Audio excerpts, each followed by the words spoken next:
Бүгін сіздермен бірге осындай бүркіт жасап үйренеміз. Саламатсыздар ма? Бүгін сіздермен бірге ағашты көркемдеп өңдеу, көлемін және тегіс кесу бағытына тақырыбына сай ағаштар панелден ұшатын бүркіт жасап үйренеміз. Бұл бүркітіміздің ерекшелігі, бұл бүркіт аспанда қалықтап ұшып тұрған сияқты болып көрінеді. Бұл оқушылардың, балалардың ойының ұшқырлығын дамытуға және де бұл бүркіт аспанда қалай қалықтап ұшып тұр деген сияқты оқушылардың қызығушылығын оятып, еңбекке, жұмысқа деген талпыныстарын күшейтеді. Бұл жұмыстың қызық жері де осында, бүркіт аспанда қалай қалықтап ұшып тұр. Соның үшін видеоның соңына дейін тамашалаңыздар. Жақсы, енді жұмысты бастаймыз. Жұмысты бастағанда ең бірінші бір ақ қағазға бүркіттің суретін салып аламыз.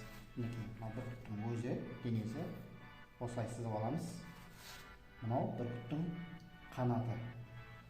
Бір қанатын сызып алсақ та болады, өйткені осы қанат, екі қанаты бірдей, екі жағына да қолдануға болады.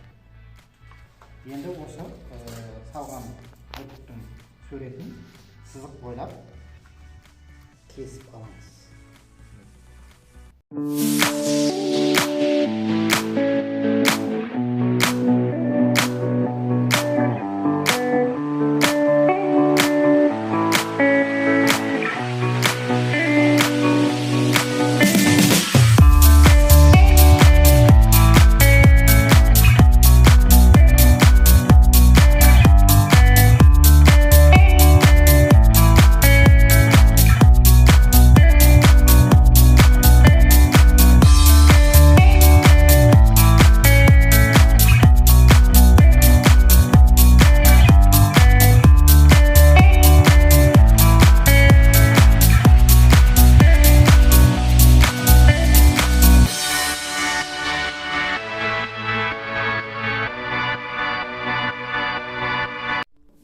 Бүркіттің бөлшектері дайын болды.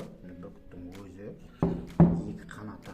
Енді осы екі қанатын бүркіттің денесіне емін-еркін қанатын қағып тұратын қылып біріктіруіміз керек. Ол үшін мына жерге кішкентай топсамен біріктірсек те болады, бірақ енді бізде топса жоқ. Соның үшін мұны сымнан жасаймыз. Мынадай жұмсақ сым керек болады бізге. Осы сым арқылы осыны біріктіреміз. Ол үшін мына қанаттың мына жерінен екі тесік кескенбіз. Мына жағынан да сол екі тесіктің тұсынан мына жағынан да белгілеп аламыз. Осыған бәрі келетін. Мына жағынан да сөйтеміз, екі жағында да. Осы екі тесіктің астына, мінекей, мына жаңа сымның қалыңдағы да шеге, осы шегені қағып кіргіземіз. Оның орнына сымды бекітетін қылып. Осындай қылып бәрін тесіп алдық, мінекей дайындап қойдым. Мына жағынан екі тесік, дәл осыған келетін қылып, бүркіттің өзінен екі тесік. Мына қаптарынан да екі тесік, мына жағынан да екі тесік тестік. Енді соған мына сымнан мынандай басын домалақтап осындай жасаймыз. Екеуін жасап, екі сымнан екі домалақ жасап, басын біріктіріп жібереміз бірге. Екеуін бірге жасаймыз, айналсоқ сияқты қылып. Біреуін қанатына, екіншісін бүркіттің өзіне біріктіреміз. Мына жаңа дайындап қойған тесігімізге. Мынандай тілейге отырғызып, қатып қалатын қылып былай біріктіреміз. Екінші жағында тілейге отырғызып, мынаған біріктіреміз. Екіншісінде саламыз сразу. Дайындап қоямыз алдын ала тесіктерін. Екінші жағына саламыз.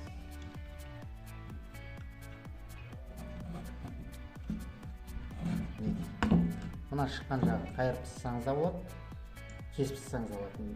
Себебі мынаны тілеймен отырғызғаннан кейін ол шығып кетпейді. Бір жағын біріктірдік, енді екінші жағын біріктіреміз. Мінекей бүркітті қанаттарын біріктірдік. Енді ең қызық жеріне келдік. Қалай бүркіт жоғарыда тепе-теңдікті сақтап, не төменге түсіп кетпей, немесе жоғарыға көтеріліп кетпей тұратынын енді түсіндіретін жерге енді келдік. Мінекей жаңа бүркіттің тепе-теңдігін табу үшін бізге мынандай заттар керек. Ағашты тігінен қырынан қойсаңыз да болады. Мынандай сымды істеп осылай қойсаңыз да болады. Осы екі сымның үстіне бүркіттің екі қанатын қоямыз. Тепе-теңдігін табуымыз үшін. Жоғары қарай көтеріліп кетсе, кішкене сымды қозғап, сыртқа қарай қозғаймыз. Төмен қарай түсіп кетіп жатсақ, ішке қарай былай жылыстыру арқылы тепе-теңдігін табып аламыз. Мінекей, қазір бүркіт тепе-тең тұр. Енді осы мына сымның келіп тұрған жерінен белгілеп аламыз. Мына қанатын мында белгілеп аламыз. Осы белгілеп алған жеріміздің тұсынан екі тесік тесеміз. Мына жағынан да қанатынан екі тесік тесеміз. И осындай ағаш алып аламыз. Мінекей осы ағаш жақсылап наждақтап, тазалап, одан да мынандай екі тесік тесеміз. Мына жағынан да екі тесік тесеміз.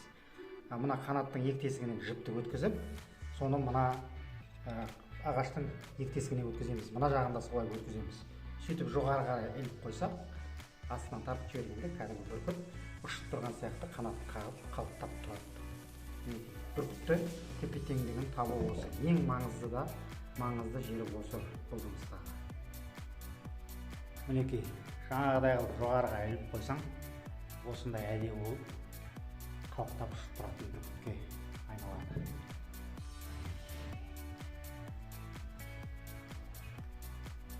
Өте керемет.